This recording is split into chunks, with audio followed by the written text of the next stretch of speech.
யாரா இருக்கிறாரு அப்படின்னா, நம்முடைய விருப்பங்களை நிறைவேற்றுகிற தெய்வம். சொல்லுங்க, நம்முடைய ஆண்டவர் யாரு? நம்முடைய விருப்பங்களை நிறைவேற்றுகிற தெய்வம். நீ என்ன விரும்புறியோ அந்த விருப்பத்தை மாற்றாம அந்த விருப்பத்தின்படி நமக்கு செய்கிற தகப்பன். வாசிக்கலாம். ஆமீன். 20ஆம் சங்கீதம் எல்லாருக்கும் தெரிந்த ஒரு பகுதி. 20ஆம் சங்கீதம் அதனுடைய 4வது வசனம். அவர் உமது மன விருப்பத்தின்படி உமக்கு தந்தருளி உமது ஆலோசனைகளை எல்லாம் அவர் நிறைவேற்றுவாராக. அல்லேலூயா. இன்னைக்கு வேத வசனம் அழகா நம்மோடு கூட பேசுகிற கர்த்தருடைய வார்த்தை. அவர் நமது மன விருப்பம், நம்முடைய விருப்பம். சொல்லுங்க, இன்னைக்கு நிறைய பேர் விரும்புறோம். இன்னைக்கு ஸ்தோத்திரம் எதையோ விரும்புறோம். ஆனா இன்னைக்கு கர்த்தருடைய பிள்ளைகளுக்கு ஆண்டவர் சொல்லுகிற காரியம் உங்க விருப்பத்தின்படி, மன விருப்பத்தின்படி. இந்த மன விருப்பம் அப்படின்பது என்ன அப்படின்னா, அந்த வார்த்தை சொல்லும் போது இது ரொம்ப நாளா, ரொம்ப வருஷமா, ரொம்ப நாட்களா நம்ம எதிர்பார்த்து நடக்காத விருப்பம். இன்னைக்கு நிறைய விருப்பங்களை மனுஷன் என்ன பண்றான்? அவருடைய வருமானத்தை கொண்டு, வேலையை கொண்டு, அவன் ஞானத்தை கொண்டு, பலத்தை கொண்டு நிறைய விருப்பங்களை அவன் நிறைவேற்றி கொள்றான். கவனிக்கணும், நல்லா உங்களுக்கு புரியுற மாதிரி நான் சொல்றேன். நீங்க மனுஷன் தன்னுடைய விருப்பத்தை, நீங்க பணம் சம்பாதிக்க, நல்ல சம்பாதிக்கிற மனுஷன் நீங்க அவனால முடிந்த அளவுக்கு அவன் விருப்பத்தை, ஆசையை நிறைவேற்றுகிறான். ஆனா கர்த்தருடைய பிள்ளைகள், நீங்க ஆண்டவர் சொல்லுகிற வார்த்தை, உங்க விருப்பம் நிறைவேறல இதுவரைக்கும், உங்க விருப்பம் இதுவரைக்கும் நடைபெறல. உங்க விருப்பத்தின்படி அதுக்கான மழை, ஆசீர்வாதத்தின் மழை, ஆசீர்வாதத்தின் ஊற்று இன்னும் உங்க குடும்பத்தில் வரலன்னு ஒரு ஏக்கம் உங்களுக்குள்ள இருக்கும் பட்சத்தில் ஆண்டவர் சொல்ற வார்த்தை, அவர் மன விருப்பத்தின்படி உங்களுக்கு கர்த்தர் கொடுக்க போகிறார். ஆமென் சொல்லுங்க, ஆமென் சொல்லுங்க, ஆமென். உங்க விருப்பத்தின்படி விருப்பம் இருக்குது, ஆனா நிறைவேறல. அதை எதிர்பார்க்கிறோம், நடக்கும்னு சொல்லி எதிர்பார்க்கிறோம். ஆனா அந்த எதிர்பார்ப்பு இன்னும் நடக்கல அப்படின்னு நம்ம நினைக்கிறோம். ஆனா ஆண்டவர் நம்மோடு கூட பேசுகிற வார்த்தை, அவர் மன விருப்பத்தின்படி உனக்கு தந்தருளி உங்க ஆலோசனைகள் எல்லாம் ஆண்டவர் நிறைவேற்ற போகிறார். அல்லேலூயா. அதை தொடர்ந்து வாசிங்க. அடுத்த பகுதியில் 21ஆம் அதிகாரம் 2வது வசனத்தை கூட வாசிங்க. 21. அவருடைய மன விருப்பத்தின்படி அவருடைய உதடுகளின் விண்ணப்பத்தை நல்லா கவனிக்கணும். இந்த வார்த்தை சொல்லுது, முதல்ல மன விருப்பத்தை நிறைவேற்றுகிற தகப்பன். இன்னைக்கு நிறைய அந்த விருப்பத்தை நிறைய பேர் வெளியில சொல்ல முடியாத விருப்பம் கூட இருக்கும். நிறைய விருப்பத்தை, நிறைய சீக்ரெட் இருக்கும். நீ நிறைய பேர் சொல்லுவாங்க, சீக்ரெட் அப்படின்னா அது என்ன பண்ணக்கூடாது, வெளியில யாருக்கிட்டையும் சொல்லக்கூடாது. அது நீ மனசுலயே வச்சுட்டு ஜெபம் பண்ணு. ஏக்கம், விருப்பம் அது மனுஷங்கிட்ட சொல்லாத. ஆண்டவர்கிட்ட மட்டும் மாத்திரம் என்ன பண்ணு, சொல்லிட்டு நீ ஜெபம் சொல்லுவாங்க. இப்ப இந்த விருப்பம், இன்னைக்கு இந்த நிறைய பேருடைய விருப்பம் ஆண்டவர் சொல்றாரு, இந்த விருப்பத்தை நிறைவேற்றுகிற தகப்பன். அதை யோவான் எழுதின சுவிசேஷ புஸ்தகம் 16ஆம் அதிகாரம் 23வது வசனத்தை சொல்லுது, நீங்கள் என்னிடத்தில் ஒன்றும் கேட்க மாட்டேன்றீங்க, மெய்யாகவே நான் உங்களுக்கு சொல்லுகிறேன், நீங்க என் நாமத்தினாலே பிதாவினிடத்தில் கேட்டுக்கொள்வது எதுவோ அதை அவர் உங்களுக்கு தருவார். இன்னைக்கு நிறைய பேர் விரும்புறோம், நிறைய பேர் ஆசைப்படுறோம். ஒருவேளை வேலைக்கா இருக்கலாம், ஒருவேளை வருமானமா இருக்கலாம், ஒருவேளை ஏற்ற துணையா இருக்கலாம், ஒருவேளை நல்ல வீடா இருக்கலாம், நல்ல ஸ்தோத்திரம் வஸ்திரமா இருக்கலாம். உன் வாழ்க்கைக்கு என்ன தேவையோ விருப்பம் அது மாத்திரம் இருந்தா போராது. விருப்பம் விரும்புகிறத மாத்திரம் இருந்தா போராது. இங்க சொல்லுது, நீ கேட்கணும். சொல்லுங்க, அப்பா கிட்ட என்ன பண்ணணும்? கேட்கணும். நீ கேட்கும்போது அந்த வார்த்தை சொல்லுது, நீங்க பிதாவின் இடத்தில் கேட்டுக்கொள்வது எதுவோ அது உங்களுக்கு தருவார். அப்போ சரி, யாருக்கு ஆண்டவர் கொடுக்கிறார் அப்படின்னா, கேட்கிற பிள்ளைகளுக்கு. வாசிக்கலாம் 1 ராஜாக்கள் 3ஆம் அதிகாரம் அதனுடைய 3ஆம் அதிகாரம் 5வது வசனத்தை வாசிங்க. 3:5. 1 ராஜாக்கள் 3ஆம் அதிகாரம் 5வது வசனத்துல, கிபியோனிலே கர்த்தர் சாலமோனுக்கு ராத்திரியிலே சொப்பனத்தில் தரிசனமாகி, நீ விரும்புகிறதை என்னிடத்தில் கேள் என்று தேவன் சொன்னார். நீங்க கவனிக்கணும், கர்த்தருடைய பிள்ளைகள், விருப்பம் மாத்திரம் ஒரு மனுஷனுடைய வாழ்க்கையில ஆசீர்வாதத்தை கொண்டு வராது. ஆசைப்படுகிறதுனால ஒரு மனுஷனுடைய வாழ்க்கையில அதை பெற்றுக்கொள்ள முடியாது. அப்ப விருப்பத்தை எப்படி பெற்றுக்கொள்ள முடியும்? நாம விரும்புகிற காரியம் எப்படி நமக்கு கொடுக்க முடியும், பெற்றுக்கொள்ள முடியும் அப்படின்னா, இங்க வேதம் சொல்லுது, நீ விரும்புகிறதை என்னிடத்தில் கேள். சொல்லுங்க, என்ன பண்ணணும்? ஆசைப்படுறதுனால மாத்திரம் நடக்காது.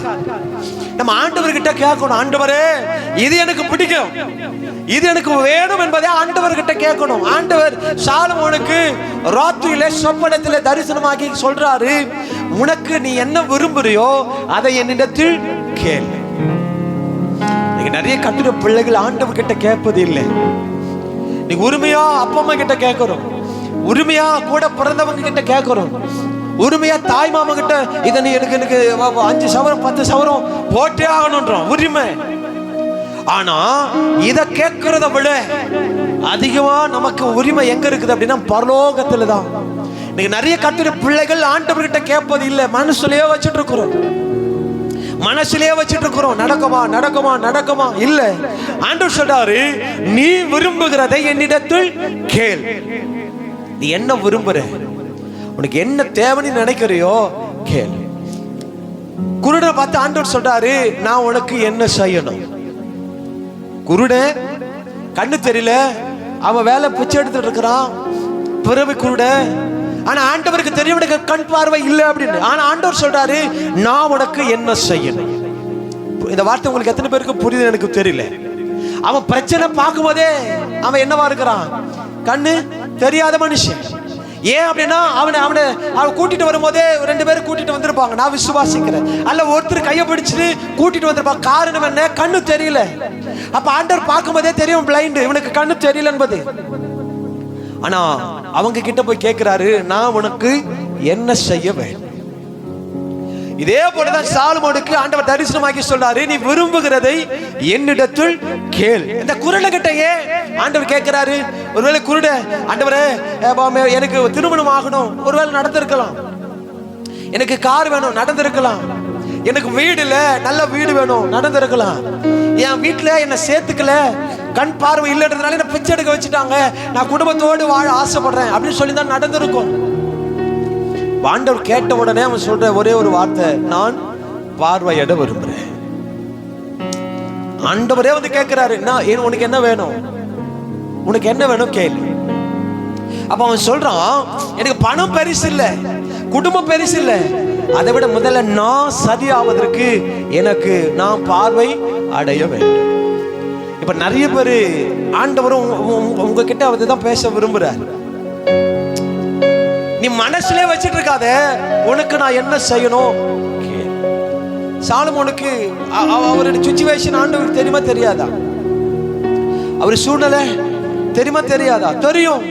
ஆனா ஆண்டவர் சொல்றாரு, நீ விரும்புகிறதை என்னிடத்தில் கேள். இன்னைக்கு கர்த்தருடைய பிள்ளைகள் ஆண்டவர் கிட்ட கேட்பதற்கு முயற்சி எடுக்கும். இன்னைக்கு கேட்கறதுல நிறைய கேட்டகரி இருக்கு. நிறைய வாசிப்பில இருந்து கேட்கறவங்க நிறைய பேர், பின் வாசல்ல வந்து கேட்கறவங்க நிறைய பேர், வீட்டுக்குள்ள வந்து கேட்கறவங்க நிறைய பேர், உரிமையா நீ செஞ்சுதாகணும்னு கேட்கறவங்க நிறைய பேர். புரியுதுங்களா டிஃபரெண்ட்? வீட்டுக்கு வெளியில அவரை கொஞ்சம் கூப்பிடுங்களேன் அப்படின்னும், ஒரு கடன் வாங்கணும், உதவி வாங்கணும் அப்படின்னா, ஒரு 3வது பர்சன் அப்படின்னா நம்ம என்ன பண்றோம்? போயிட்டு கொஞ்சம் அவரை கொஞ்சம் வெளியில கொஞ்சம் கூப்பிடுங்களேன், கொஞ்சம் பேசணும், என்னம்மா கொஞ்சம் உதவி வேணும், காசு வேணும். அதே கொஞ்சம் சொந்தக்கார அப்படின்னா செருப்பை கழட்டி விட்டுட்டு உள்ள போயிட்டு நடு ஆள்ல உட்காந்துட்டு கேட்கும். இன்னும் ரொம்ப க்ளோஸ் அப்படின்னா செஞ்சுதாகட்டும், நான் போகவே மாட்டேன். இப்ப ஆண்டவர்கிட்ட நாம எந்த கேட்டகரியில இருக்கிறோம்? நாம கேட்பதுல, ஆண்டவர்கிட்ட நம்ம விரும்புகிறத பெற்றுக்கொள்வதில் நம்ம எந்த அளவுக்கு உரிமையா ஆண்டவர்கிட்ட கேட்கிறோம் என்பதை முதல்ல நம்ம உணரணும். முதல்ல நம்ம அதை முதல்ல உணரணும். அப்ப ஆண்டவர் சொல்றாரு குருடனை பார்த்து, நான் உனக்கு என்ன செய்யணும்? பார்வை அடையணும். சரி, அடுத்த மாசம் இதே டேட்ல வா. சரி, இல்ல, உடனே சபையே, ஆண்டவர் உங்களோடு கூட பேசுகிற வார்த்தை, விரும்புகிறத ஆண்டவர் கிட்ட கேள்.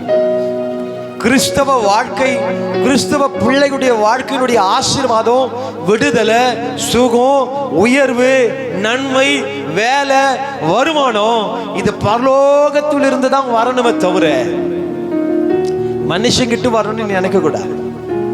மனுஷங்கிட்ட இருந்து, உலகத்தில் இருந்து வரணும்னு நினைக்க கூடாது. நீ அப்பா கிட்ட தான் கேட்கணும், ஆண்டவரே வேலை சரியில்லை மாறட்டும், என் வருமானம் எல்லாரும் சரியா வாங்கிட்டு இருக்கிறான், எனக்கு மாத்திரம் கம்மி, மாறட்டும், ஜோமன்னு கேளு. நீங்க பிடிக்காத ஒரு வேலையா இருக்கட்டும், பிடிக்காத வருமானமா இருக்கட்டும், பிடிக்காத குடும்பமா இருக்கட்டும், எதுவோ நாம் ஆண்டவர்கிட்ட அந்த வார்த்தை சொல்லுது, நீ விரும்புகிறதை என்னிடத்தில். அது அது பெருசா கூட இருக்கலாம். ஆண்டவரே இப்பேற்பட்ட காரியம் வாழ்க்கையில் நடக்கணும், ரொம்ப நாளா ஆசை, கேளு. ஆண்டவருடைய வார்த்தை சொல்லுது, மேலானவைகளை தான் நாடணும் வேதம் சொல்லுது. மேலானவைகளை நாடணும், பெருசா பரவாயில்ல கேளு. ஆனா ஆண்டவர் சொல்றாரு, அதுதான் ஸ்தோத்திரம். மத்திய 7:7 வாசிக்கிறோம், கேளுங்கள் அப்பொழுது உங்களுக்கு கொடுக்கப்படும். கேளு. நீங்க தேர்ட் பர்சனா வந்து கேட்காத, தூரத்துல இருந்து கேட்காத, எங்க அப்பா கிட்ட உரிமையோடு, ஆண்டவர் நான் உங்க மக, நான் உங்க மக. நீ நிறைய பேர் கேட்பது இல்லைங்க. ஆண்டவர் கிட்ட இருந்து கேட்டு பெற்றுக்கொள்வதே பிள்ளைங்க நீங்க நிறைய பேர் இல்லவே இல்லை. நாமே முயற்சி எடுக்கிறோம், நாமே ஓடுறோம், நாமளே அங்க ஓடுறோம், இங்க ஓடுறோம், அப்படி பண்றோம், இதை பண்றோம், என்னென்னவோ குறுக்கு வழியா நாடுறோம். ஆனா கர்த்தருடைய வார்த்தை சொல்லுது, நீ விரும்புகிறதை, ஆண்டவரே சொல்றாரு, நீ விரும்புகிறதை என்னிடத்தில் கேள். அப்ப இன்னொரு காரியத்தோட வாசிக்கலாம். 1 யோவான் 5ஆம் அதிகாரம் 14வது வசனம். கேட்கிறத வாசிங்க. 1 யோவான் 5:14. நாம் எதையாகிலும் அவருடைய சித்தத்தின்படி கேட்டா அவர் நமக்கு செவி கொடுக்கிறார் என்பதே அவரை பற்றி நாம் கொண்டிருக்கிற தைரியம். இந்த தைரியம் தான் நிறைய பேருக்கு இல்லை. அந்த வார்த்தை மறுபடியும் வாசிங்க. நாம் எதையாகிலும் அவருடைய சித்தத்தின்படி கேட்டா அவர் நமக்கு செவி கொடுக்கிறார் என்பதே அவரை பற்றி நாம் கொண்டிருக்கிற தைரியம். எத்தனை பேர் உங்க சத்தத்துக்கு ஆண்டவர் செவி கொடுக்கிறார் என்கிற தைரியம் உனக்குள்ள இருக்குது? நான் ஜெபம்னா ஆண்டவர் என் ஜெபத்தை கேட்கிறாருங்க. நான் முழங்கால் படிட்டு அப்பா என் கிட்ட வந்துடுறாரு. எத்தனை பேருக்கு அந்த தைரியம் இருக்குது? ஒருவேளை அந்த தைரியம் உனக்குள்ள இல்லை அப்படின்னா நீ தேர்ட் பர்சனா இருக்குன்னு அர்த்தம். புரியுது நான் சொல்றது? அந்த தைரியம் இப்போ அவங்க அப்பா அம்மா சாப்பிட்றதுக்கு கூட வழி இல்லாம இருக்கும், கஷ்டப்படுவாங்க. ஆனா பிள்ளைங்க ஏதாவது ஒண்ணு கேட்டுட்டாங்க அப்படின்னா முடிந்த அளவு என்ன பண்றாங்க, செய்வதற்கு முயற்சி. நான் கஷ்டப்படுறேன், என் பிள்ளை என்ன பண்ணக்கூடாது, கஷ்டப்படக்கூடாது நினைக்கிறோம் இல்ல? அப்போ அதே போலதான் ஆண்டவருடைய வார்த்தை சொல்லுது, நமக்கு ஒரு தைரியம் வேணும். நான் கேட்டா பரலோகம் எனக்கு ஒத்தாசை அனுப்பும். நமக்கு ஒரு தைரியம் இருக்கணும், என் சத்தத்தின்படி அப்பா எனக்கு இறங்குவார். நமக்கு ஒரு தைரியம் இருக்கணும், நான் கேட்டா அப்பா கொடுக்க மறுக்கவே மாட்டார் என்கிற தைரியம். அப்ப அந்த வார்த்தை சொல்லுது, நாம் எதையாகிலும் கேட்டாலும் அப்படி சித்தத்தின்படி கொடுப்பார் என்கிற தைரியம் உனக்குள்ள இருக்கணும். அப்போ நமக்கு முதல்ல நம்ம விருப்பத்தை ஆண்டவர் மாற்றுவதற்கு முதல்ல நாம ஆண்டவர்கிட்ட என்ன பண்ணணும் சொல்லுங்க? ஆண்டவர்கிட்ட கேட்கணும். கேளுங்கள் அப்பொழுது கொடுக்கப்படும். கேட்கும் போது எப்படி கொடுக்கிறாரா? அமைக்கி குலுக்கி மடியில் சரிந்து விழும் அளவும் நம்மை ஆசீர்வதிக்கிற தகப்பன். இப்ப நம்ம எப்படி கேட்கிறோம் தெரியுமா? நம்ம சின்னதா இல்ல, இன்னைக்கு மாத்திரம் ஆண்டவரே நான் சாப்பிட்டு நல்லா இருந்தா போதும் இல்ல, இன்னைக்கு மாத்திரம் இல்ல, என் குடும்பமே மாறட்டும், என் குடும்பத்தின் சாபம் மாறட்டும், என் குடும்பத்தின் தரித்திரம் மாறட்டும். முழுமையா கேட்டிருக்கிறோமா அப்பா கிட்ட? நம்முடைய ஜெபத்தில் எப்பயாகிலும் ஆண்டவரே என் சாபம் இன்னும் மாறல, என் சாபம் மாறட்டும், என் தரித்திரம் இன்னும் மாறல, எவ்வளவுதான் முயற்சி எடுத்தாலும் என் நிலைமை, என் பேர் மாறவே மாறல. எத்தனை பேர் ஜெபம் பண்றீங்க? எத்தனை பேர் ஜெபம் பண்றீங்க? இன்னைக்கு நம்ம ஜெபம் கர்த்தருடைய பிள்ளைங்க நல்லா கவனிக்கணும். கேளுங்கள். யோவான் ஆமென் ஸ்தோத்திரம் 9:31 வசனம் சொல்லுது, பாவிகளுக்கு தேவன் செவி கொடுக்கிறது இல்லை. சொல்லுங்க, யாருக்கு? பாவிகளுக்கு செவி கொடுக்கிறது இல்லை. ஆனா ஒருவன் தேவ பக்தி உள்ளவனாய் இருந்து அவருக்கு சித்தமானதை செய்தால் அவனுக்கு கர்த்தர் செவி கொடுப்பார். அல்லேலூயா சொல்லுங்க, அல்லேலூயா. யாருக்கு ஆண்டவர் விருப்பத்தை நிறைவேற்றுகிறார், செவி கொடுப்பார் அப்படின்னா, ஒருவன் தேவ பக்தி இருக்கணும், இரண்டாவது சித்தமானதை செய். சொல்லுங்க, யாருடைய சத்தத்தை ஆண்டவர் கேட்கிறார் அப்படின்னா நமக்கு என்ன இருக்கணும்? ஒண்ணு தேவ பக்தி. சொல்லுங்க, என்ன பக்தி? சொல்லுங்க, என்ன பக்தி? தேவனுக்கேற்ற பக்தி, அதுதான் தேவ பக்தி. தேவன் விரும்புகிற பக்தி தான் தேவ பக்தி. அப்ப இந்த தேவ பக்தியும் இரண்டாவது தேவ சித்தம், இந்த ரெண்டு விஷயத்தை ஒரு மனுஷன் சரியா செய்யறா அப்படின்னா ஆண்டவர் அவங்களுக்கு செவி கொடுப்பார். அதுதான் யோவான் 14:14 வாசிக்கிறோம். நீங்க நாமத்தினால எதை கேட்டாலும் நான் அதை உனக்கு செய்வேன். கேளுங்க, அப்பா கிட்ட விருப்பத்தை கேளுங்க. மனசிலேயே வச்சிட்டு இருக்காத, நான் இப்படியா இதை மாற்றணும் நினைக்கிற நல்லது.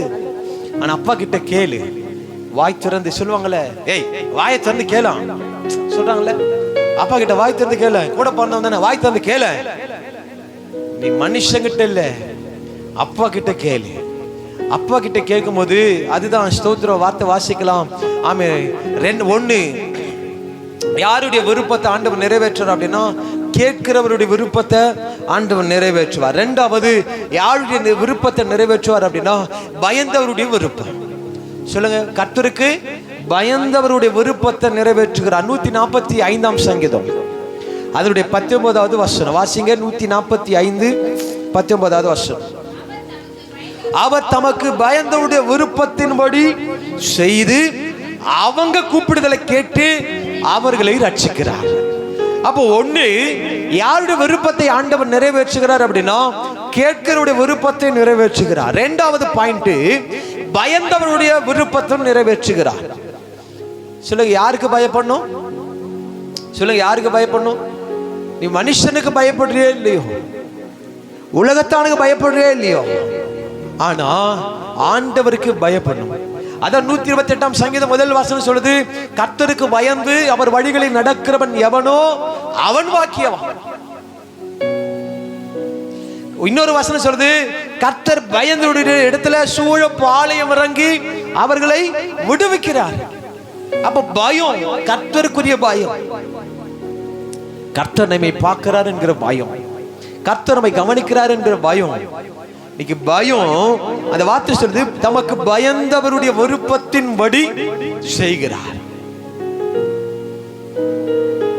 அதுதான் இன்னைக்கு கணவனுக்கு பயப்படுகிற மனைவி இல்ல, இன்னைக்கு சோசியல் ஆயிடுச்சு. ஆமாவா இல்லையா? கணவனுக்கு அது ஏதோ ஒரு முறை தான் படிச்சேன், அந்த இதுல வரும்போது அந்த காலத்துல என்னென்ன கூப்பிட்டாங்கிறத அப்படியே ஒவ்வொரு அதை கூப்பிட போட்டீங்க அப்படின்னா வரும். அந்த காலத்துல எஜமான் அப்படின்னு ஆரம்பிச்சு ஒவ்வொன்றா அப்படியே அத்தான் மாமா, இப்போ அப்படின்னா வாட போடா. இப்போ ஒவ்வொரு காலத்திலையும் என்ன பண்ணிட்டே இருக்குது, மாறிட்டே இருக்கு. அப்ப மனுஷனுக்குரிய பயம் மாறிக்கிட்டே இருக்கும். புரியுதா இல்லையா? மனுஷனுக்குரிய பயம் காலப்போக்கில மாறிடும். ஆனா கர்த்தருக்குரிய பயம் என்றென்றைக்கும் மாறவே மாறக்கூடாது. ஆண்டவர் மேல வச்சிருக்கிற பயம், நாம ஆண்டவர் மேல வச்சிருக்கிற பயம் என்றைக்கும் மாறாம இருக்குமானா ஆண்டவர் சொல்றாரு உங்க விருப்பத்தின்படி செய்கிறார். அவருடைய விருப்பம் சொல்ல அந்த வார்த்தை சொல்லுது, அவர் தமக்கு பயந்தவருடைய விருப்பத்தின்படி. எந்த ஒரு மனுஷன் ஆண்டவருக்கு பயப்படுறாங்களோ அவங்க விருப்பத்தின்படி செய்து அவங்க கூப்பிடுதலை கேட்டு அவர்களை ரட்சிக்கிறார். அதான் 21ஆம் சங்கீதம் 2வது வசனத்தை சொல்லுது, அவருடைய மன விருப்பத்தின்படி அவருக்கு தந்தருளி அவருடைய உதடுகளின் விண்ணப்பத்தை தள்ளாது இருக்கிறார். பயந்தவுடைய விருப்பம், பயந்தவுடைய மன விருப்பத்தின்படி ஆண்டவர் தந்தருளி அவருடைய உதடுகளின் விண்ணப்பத்தை ஆண்டவர் என்ன பண்ண மாட்டாரா? தள்ளாது இருக்கிறார். ஒருவேளை ஒரு சத்தத்துக்கு இது வரைக்கும் பயம் வரலையா, ஒரு பதில் வரலையா, அதுக்கான ஆசீர்வாதம் வரலையா, அப்போ நமக்குள்ள கர்த்தருக்குரிய பயம் சரியா இருக்குதான்னு பார்க்கணும். இன்னைக்கு நான் சொல்றேன், இன்னைக்கு நிறைய கிறிஸ்தவர்கள் கர்த்தருடைய பிள்ளைகள் மனுஷருக்கு பயப்படுகிற பயம் கூட ஆண்டவர் மேல வைப்பது கிடையாது. ஆண்டவர் மேல வைப்பது நான் உதாரணத்துக்கு சொல்றேன். இன்னைக்கு ஸ்தோத்திர ஒரு ப்ரோக்ராம் அப்படின்னா வேலைக்கு போட்டு போற ஜனம் குறைவு. ஒரு ஃபங்க்ஷனுக்குன்னு வச்சுங்களேன், ஒரு ப்ரோக்ராம்னு வச்சுங்களேன், அது என்னவோ சும்மா கூட போகும். அது லீவ் போட்டு எந்த ப்ரோக்ராமையும் ஃபிக்ஸ் பண்றது இல்லை. ஆனா எப்ப ஃபிக்ஸ் பண்றோம் அப்படின்னா, ஞாயிற்றுக்கிழமை லீவ், ஞாயிற்றுக்கிழமையில இந்த ப்ரோக்ராம் போலாம். புரியுது நான் சொல்றது? நீங்க அநேக வேலைக்கு போறவங்கள கேட்டீங்கன்னா தெரியும், 1 மணி நேரம் பர்மிஷன் வாங்குறதுக்கு பயந்துட்டு போய் கேட்கும். நாளைக்கு ஒரு 1 hour பர்மிஷனுங்க, கொஞ்சம் வீட்டுல வேலை இருக்குது, ஏதோ ஒரு காரியம், அந்த 1 hour பர்மிஷன் கேட்பதுக்கு பயந்து போய் கேட்கிறோம். மேனேஜர் கிட்ட, சூப்பர்வைசர் கிட்ட, ஓனர் கிட்ட 1 hour அது 1 hour கேட்க போனா எல்லாரும் எதிர்வோம், சும்மா எப்ப பாரு 1 hour. ஒருவேளை திட்டிடுவாங்களோ, ஒருவேளை கொடுக்காம போயிடுவாங்களோ, அதுக்கு நிறைய பேர் யோசிச்சு கம்பெனில போய் கேட்கிறோம். 1 hour, அட்லீஸ்ட் 1 hour. ஒரு வாரத்தினுடைய இறுதியில துவக்கத்துல இந்த ஆராதனை விட்டுட்டு இன்னைக்கு நிறைய பேர் வரல அப்படின்னா, இது மனுஷனுக்குரிய பயமா, கர்த்தருக்குரிய பயமா? புரியுது என்ன சொல்றது? இந்த வாரம், இந்த வாரத்துல வேலைக்கு லீவ் போட்டு இதுக்கு நான் போயிருக்கிறேன் அப்படின்னா, சரி லீவோட லீவு, அதுக்கு லீவு போறதில்ல, அதுக்கு முக்கியத்துவம் கொடுக்கறதில்ல. ஆனா சபை ஆராதனைக்கு வரும்போது, கர்த்தரை பார்க்க வரும்போது, கர்த்தருடைய சமூகத்தை தேடி வரும்போது, இதை விட்டுட்டு உலக பிரகாரமான காரியம். நீங்க நிறைய பேர் தூங்கிட்டு தானே இருக்கிறாங்க வீட்டுல, நீங்க நிறைய பேர் சும்மா தானே உட்கார்ந்துட்டு இருக்கிறோம், நிறைய பேர் ஜாலியா தானே உட்கார்ந்துட்டு இருக்கிறாங்க சர்ச்சுக்கு வராம. அப்ப ஆண்டவர் எப்படி அவருடைய மன விருப்பத்தின்படி ஆண்டவர் செய்ய முடியும்? ஆண்டவருக்கு பயப்படல, பயம் குறைஞ்சு போச்சு, பயமே இல்லை, விட்டுட்டு போயிட்ட. ஆனா திரும்ப வந்து முட்டி போட்டுட்டு ஆண்டவர் பயம் இல்லாம ஆண்டவரை கூப்பிடும்போது, அதுதான் வாசல் சொல்லுது, ஒருவனுடைய வழிகள் கர்த்தருக்கு பிரியமாய் இருந்தா, ஒருவனுடைய வழிகள் கர்த்தருக்கு பிரியமாய் இருந்தா, அவருடைய சத்துருக்கள் அவனோடு கூட சமாதானமாகும்படி செய்வார். சொல்லுங்க, சமாதானமாகும்படி. அதுக்கு முன்னாடி நம்ம வழி சரியா இருக்கணும். அப்ப அந்த வார்த்தை சொல்லுது, அவருக்கு பயந்தவுடைய விருப்பத்தின்படி செய்கிற ஆண்டவர் எப்படி நமக்கு விருப்பத்தின்படி செய்ய முடியும்? ஆண்டவருக்கு பயப்படுகிற பயம் குறைஞ்சு போச்சு. அதுதானே சொல்லுவோம், மனுஷனுக்கு முன்னாடி கடன் கொடுக்கறதுக்கு வரான், அவனுக்கு முன்னாடி அவ்வளவு ரெஸ்பெக்டா, அவ்வளவு மரியாதை, அவ்வளவு பயமா, அவ்வளவு சைலண்டா உட்காரோம். ஆனா சபையில வித்தியாசம் புரியுதா? அப்ப மனுஷனுக்கு கொடுக்கிற பயமோ, ஆண்டவருக்கு கொடுக்கிற பயத்துடைய பயமோ, இதுல எவ்வளவு வித்தியாசம். ஆனா முட்டி போட்டு ஜெபம், ஆண்டவரே இறங்கும் ஐயா மனோ. எப்போ பயப்படுறது இல்ல, கேட்பது இல்ல, ஆனா ஆண்டவர் மட்டும் இறங்கிட்டே இருக்கணும். இது எவ்வளவு சுயநலம், எவ்வளவு. அப்ப ஆண்டவரை தேடி வருவது எதுக்கு? ஆண்டவர் தேடி வர்றது எதுக்கு? என் தேவைக்கு மட்டும்தான் ஆண்டவர். நான் எதை கேட்கறோம் அதை மட்டும் கொடுப்பதுக்கு தான் ஆண்டவர். இது சுயநலம். இந்த ஜெபத்தை ஆண்டவர் ஏற்றுக்கொள்ளவே மாட்டார். அதான் அந்த வார்த்தை சொல்லுது, ஆமென், ஸ்தோத்திரம். அவருடைய உதடுகளின் விண்ணப்பத்தை தள்ளாது இருக்கிறார். யாருடைய விண்ணப்பத்தை? பயந்தோட விருப்பத்தை தள்ளாது இருக்கிறார். ஆனா பயமே இல்லாத ஜெபிக்கிற ஜெபம், சொல்லுங்க, பயமே இல்லாத ஜெபிக்கிற ஜெபம். அப்ப கர்த்தருடைய பிள்ளைகள் அந்த வார்த்தை சொல்லுது, தள்ள மாட்டார். உங்க ஜெபத்தின் அந்த பயத்தோடு ஜெபிக்கிற ஜெபத்தை ஆண்டவர் என்ன பண்ண மாட்டாரா? தள்ளாது இருக்கிறார். அப்போ நமக்கு என்ன வேணும் அப்படின்னா பயம். சொல்லுங்க, இப்ப ஒரு போட்டோ பிடிக்கிறாங்க, 100 நாள் வேலை போட்டோ பிடிக்கிறாங்க, அதுல எப்படியும் அப்படி பேசிட்டு இருந்தா போட்டோ பிடிப்பாங்களா? சொல்லுங்க, பதில் சொல்லுங்க. 100 நாள் வேலையில போட்டோ பிடிக்கிறான்னு வச்சுங்களேன், அது அந்த போட்டோ பிடிக்கும் போது பேசிக்கிட்டு திரும்பிக்கிட்டு அப்படி இருந்தா போட்டோ. இப்ப எல்லாமே ஆன்லைன்ல வந்துச்சு. அப்ப அந்த ஆள் வந்திருக்கிறாங்க அப்படின்னா அந்த போட்டோ பிடிச்சாதான் அந்த உட்காரும். அப்போ அந்த அந்த அந்த வேலைக்கு கூட நீ போகாம கூட விட்டுடலாம். ஏன் 100 நாள் வேலைக்கு வரலன்னு யாரும் வந்து யாரும் விட்டான்னு வந்து கேட்கறாங்களா? ஏமா வேலைக்கு வரல, ஒரு ஆளு குறைஞ்சிச்சு கேட்கறாங்களா? அதே கம்பெனியில் என்ன பண்ணுவாங்க, ஒருவேளை அட்லீஸ்ட் ஒருவேளை ஒரு போஸ்டில் இருக்கிற நீ செய்ய வேண்டிய வேலை அங்கே தடைப்படுது அப்படின்னா கட்டாயம் ஃபோன் பண்ணி என்னாச்சு, ஏன் வரல அப்படின்னு கேட்பாங்க. இல்லை கொஞ்சம் வேலை இருந்துச்சா பரவாயில்ல, கொஞ்சம் லேட்டான கூட என்ன பண்ணு. அப்போ 100 நாள் வேலைக்கு கூட அவ்வளோ கொடுக்குற ரெஸ்பெக்ட் பயம் கூட ஆண்டவருக்கு கொடுப்பது இல்லை. ஏமா எத்தனை பேருக்கு கார்டை எடுத்துட்டு ஓடுற அனுபவம் இருந்திருக்குது? கார்டு எடுத்துட்டு 100 நாள் கார்டு எடுத்துட்டு எத்தனை பேர் ஓடி இருக்கிறோம்? ஓடவே இல்லை அப்படின்னா சொல்ல முடியுமா? ஓடவே இல்லைங்க. நான் இது வரைக்கும் 100 நாள்ல எவ்வளவு வருமானம்? 300 ரூபாவா? எவ்வளவு 100 நாள் எவ்வளவுமா? 100 நாள் நகமே சொல்லுமா? 100 நாள் காசு எவ்வளோ தெரியலையா? 250 அப்படியா? சரி, அப்ப 250 வச்சுங்க.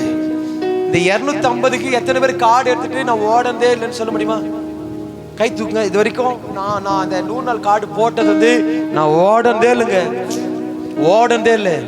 அப்போ அந்த டைமுக்கு பார்த்தீங்கன்னா நம்ம கவனிங்க. அப்போ அந்த டைமுக்கு பார்த்தீங்க அப்படின்னா பைக்கில் போறவங்களுக்கு கை போடும். அவன் கத்துக்கிறானா, கீழே தள்ளுவானா, ஓட்ட தெரியுமா, ஓட்ட தெரியாதா, அதெல்லாம் தெரியாது. பைக்கில் ஏறி போயிடணும். நான் சொல்றது பொய்யா உண்மையா? அவங்க யாருமே தெரியாது, யாரு முகம் மூஞ்சே தெரியாது.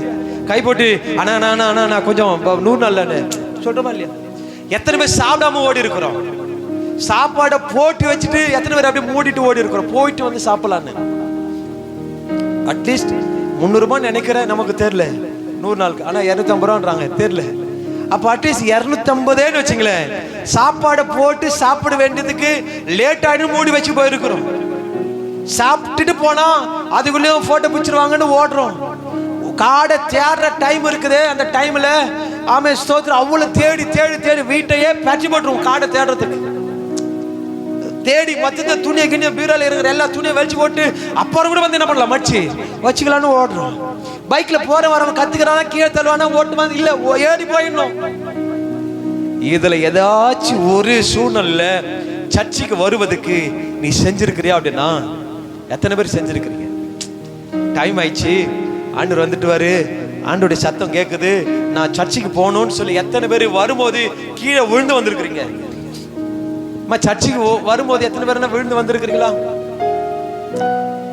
ஓடி வந்தேன், கல்லு தடிக்குச்சு, ஓடி வந்தேன், கண்ணு மணி தெரியாம ஓடி வந்தேன், விழுந்துட்டேன், எதிர வந்த ஆளை இடிச்சிட்டேன், எப்படின்னு சொல்ல முடியுமா? அப்போ யாருக்கு அதிகமா பயப்படுறோம் சொல்லுங்க? யாருக்கு அதிகமா பயப்படுறோம்? இத்தனைக்கும் நம்ம அந்த 100 நாள் கார்டு வச்சுட்டு இருக்கிறது நம்ம ஊர் ஆள் தான், ஃபாரின்ல இருந்து வரல, நம்ம ஊர் ஆள் தான். சாப்பிடாம தண்ணி தாகத்துன்னு வறண்டு போயிட்டு அங்க போய் தண்ணி எத்தனை பேர் கிட்ட போய் கேட்டு தண்ணி குடிக்கிறோம். அப்ப இந்த பயம் பெருசா? எப்போ வேணாலும் போலாம், சர்ச்சுக்கு போனா போலாம், ஃபங்க்ஷன் இல்லைன்னாலும் போலாம். இல்ல ஃபங்க்ஷனுக்கு தான் முதல்ல ஃபங்க்ஷனுக்கு போ, அப்புறம் சர்ச்சுக்கு வா. ஏன் இன்னைக்கு நிறைய பேருடைய விருப்பம் நிறைவேறாம இருக்குது அப்படின்னா அதுதான் கர்த்தருடைய வார்த்தை சொல்லுது, பயந்தவருடைய விருப்பத்தை தான் ஆண்டவர் நிறைவேற்றுகிறார். அல்லேலூயா சொல்லுங்க, அல்லேலூயா.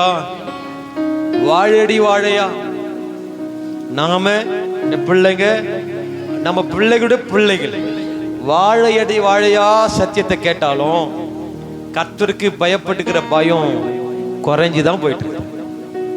சொல்லுங்க, கர்த்தருக்கு பயப்படுகிற பயம் குறைஞ்சுதான் போதே தவிர அதிகரிக்கல. நீ ஆண்டவருக்கு பயப்படுகிற பயம் சபை பார்க்கதோ இல்லையோ, ஊழியக்காரங்க பார்க்கறாங்களோ இல்லையோ, பரலோகம் நீ பயப்படுகிற பயம், உண்மையான பயத்தை பரலோகம் பார்க்கணும்.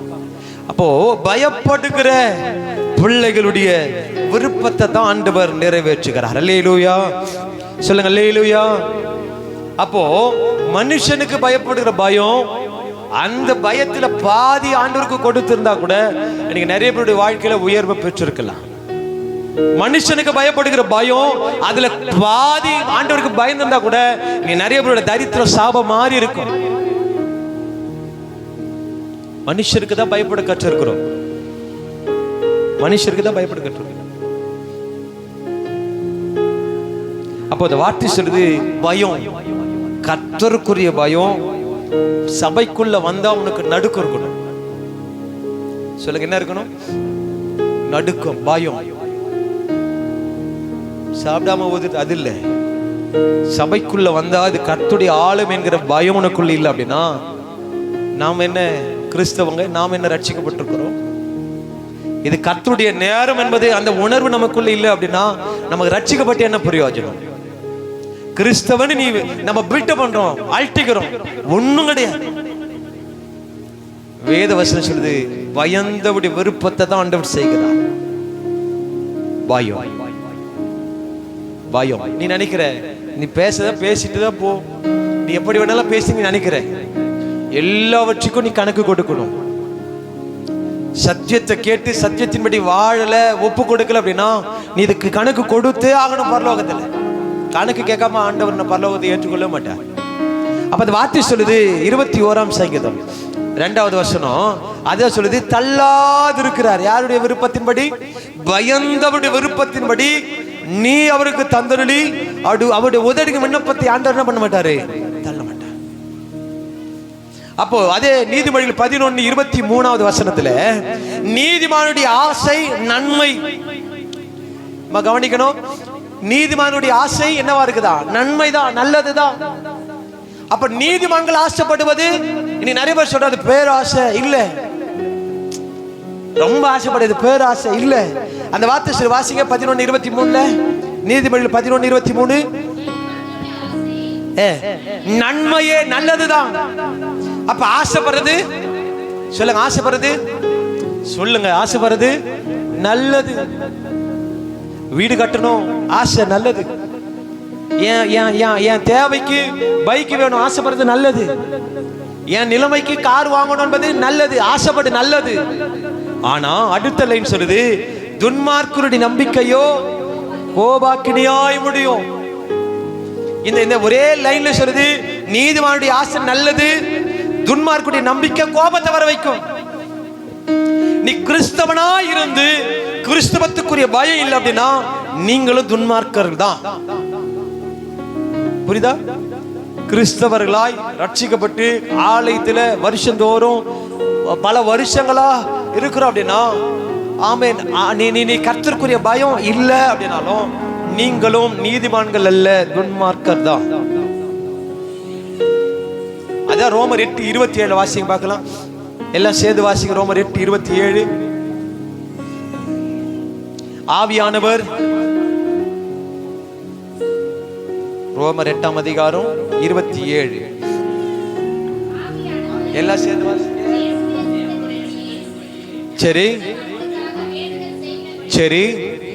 இருதயங்களை ஆராய்ந்து பார்க்கிறவர் ஆவியின் சிந்தனை இன்னதென்று அறிவார். திரும்ப வாசிங்க அந்த வரிய மாத்திரம். ஆவியின் சிந்தனை இன்னதென்று அவர் அறிவார். நீ நடிக்கிறியா, உண்மையா இருக்கிற என்பது ஆண்டவருக்கு தெரியும். பயப்படுற மாதிரி நடிக்கிறியா, விசுவாசிகள் முன்னாடி நல்ல பரிசுத்தவனா பில்டப் பண்றதுக்கு நடிக்கிறியா என்பது ஆண்டவர் சொல்றாரு. ஆவின் சிந்தனை இன்னதென்று அவர் அறிவார். அடுத்த வார்த்தை சொல்றது, அன்றியும் அப்படியே தீர்மானத்தின்படி அழைக்கப்பட்டவர்களாய் தேவனிடத்தில் அன்பு கூறுகிறவர்களுக்கு சகலமும் நன்மையாதான் நடக்கும். எப்படி? சகலமும் நன்மைக்கு. அது வார்த்தை சொல்றது, ஆவின் சிந்தனை எப்படி இருக்கிற என்பதை ஆண்டவர் அறிகிறார், பார்க்கிறார். என் பிள்ளை, என் மக ஆவில பலப்படுறா பலப்படல் என்பதை ஆண்டவருக்கு தெரியும். இன்னைக்கு நம்ம சபையில உட்கார்ந்துட்டு இருக்கிறோம். இன்னைக்கு நிறைய பேருடைய மனநிலை என்னவா இருக்குது என்பது ஆண்டவருக்கு தெரியும்.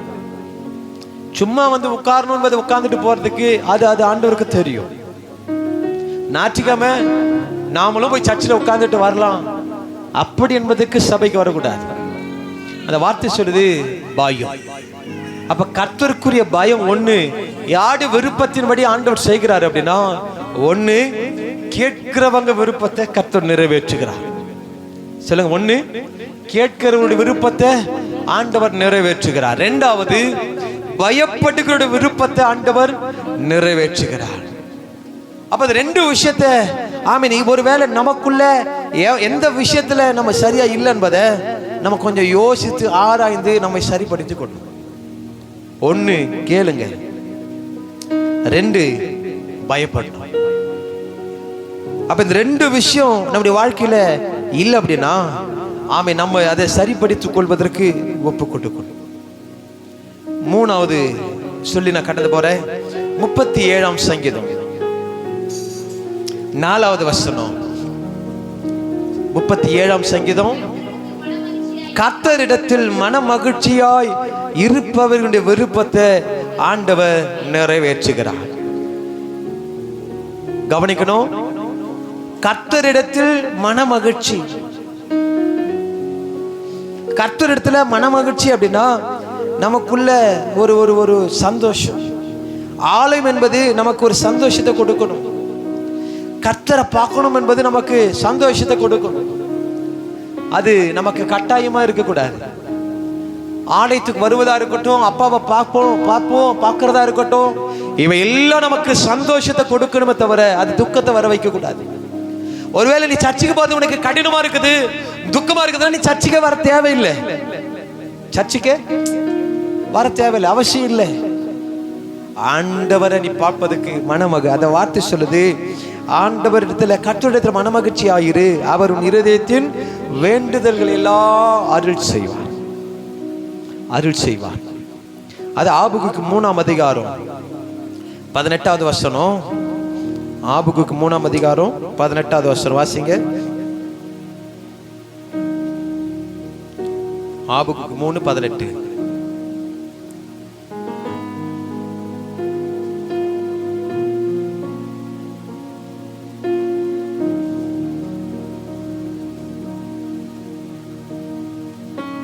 கர்த்தர் நதிகளின் மேல் கோபமாய் இருந்தாரோ, தேவரீர் உம்முடைய குதிரைகளின் மேலும் ரட்சிப்பு உண்டாக்குற உம்முடைய ரதங்களின் மேலும் ஏறி வருகிற போது உமது கோபம் நதிகளுக்கும் உமது சினம் சமுத்திரத்திற்கும் விரோதமாய் இருந்தது.